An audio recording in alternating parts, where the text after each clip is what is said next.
болсо кандай кылып эмне иш менен баштайбыз? Эң алгач өзүбүз жазылдык, мына көрүп турасыздар. Бул деген сиз же мен да жазылган. Андан кийин бинардык маркетинг менен иштейбиз. Оң тарабыңызга, анан сол тарабыңызга адам каттайсыз. Эки гана адам каттоого сизге мүмкүнчүлүк бар. Андан өзүңүздүн аркаңыздан, андан кийин алардын аркасынан каттап кетебиз. Мынакей көк, андан кийинкилерди көрүп турасыздар, оранжевый.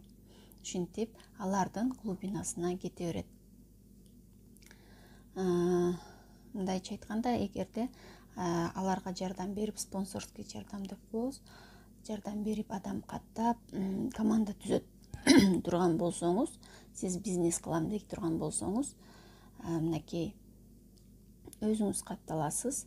Бул кызыл сиз каттаган адамдар бири-бирине эле эме кылып кете бересиз, сепочка кылып кете бересиз.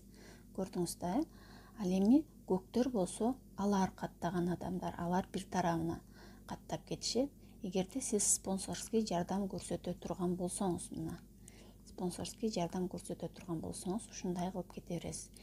Бирок спонсорго ишенип, мен спонсордун жардам берет, сөзсүз түрдө жардам болуш керек дебеш керек. Ар ким өз алдынча, ким бизнеске келсе, бизнесин жүргүзүүгө ар ким өзү акылуу.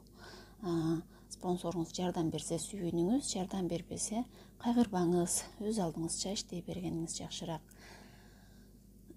Ушундай болуп эле глубинасы чексиз кете берет. Андан кийин бизге дистрибьюторлук, мындайча айтканда, рангтар, тепкичтер мына ушул өңөттө кетет. Эң алгач биз өзүбүз 10 000 пиви жасагандан кийин торговый представитель болобуз.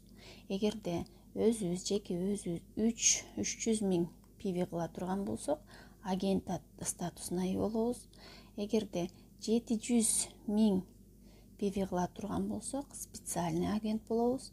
Эгерде биз 1 500 000 пиви кыла турган болсок, дилер болобуз.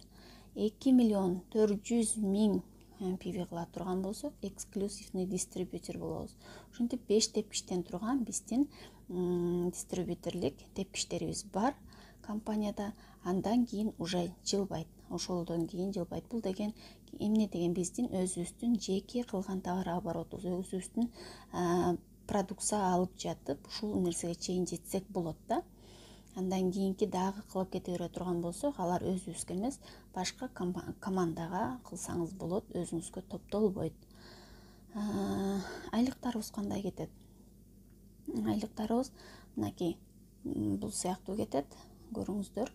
Эгерде өзүңүздө 10 000 пиви кыла турган болсоңуз, 10 000 пивини көрсөтүп бердим жана, 10 000 пиви кыла турган болсоңуз, анда сиздин айлыгыңыз, эгерде эки тарабыңыздагы оң жана сол тарабыңыз 300 000ден кылып, өзүңүз 10 000 пиви кылсаңыз, анда айлыгыңыз 1200 рубль болот.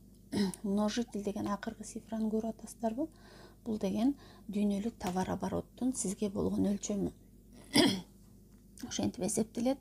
Кийинки, эгерде сиздики өзүңүздүкү 300 000 боло турган болсо, мынакей 300 000 болуп, структураңыздыкы, эки тарабыңыздыкы 300 000ден 600 000 боло турган болсо, 3700 рубль аласыз.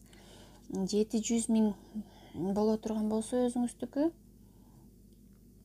700 000 боло турган болсо, анда командаңыздыкы дагы 700 000ден болуш керек эки тарабыңыз. Андай болгон күндө сиз 7400 рубль аласыз. Бул деген эми аябай губакча экен, кантип кылам деп ойлошуңуз мүмкүн.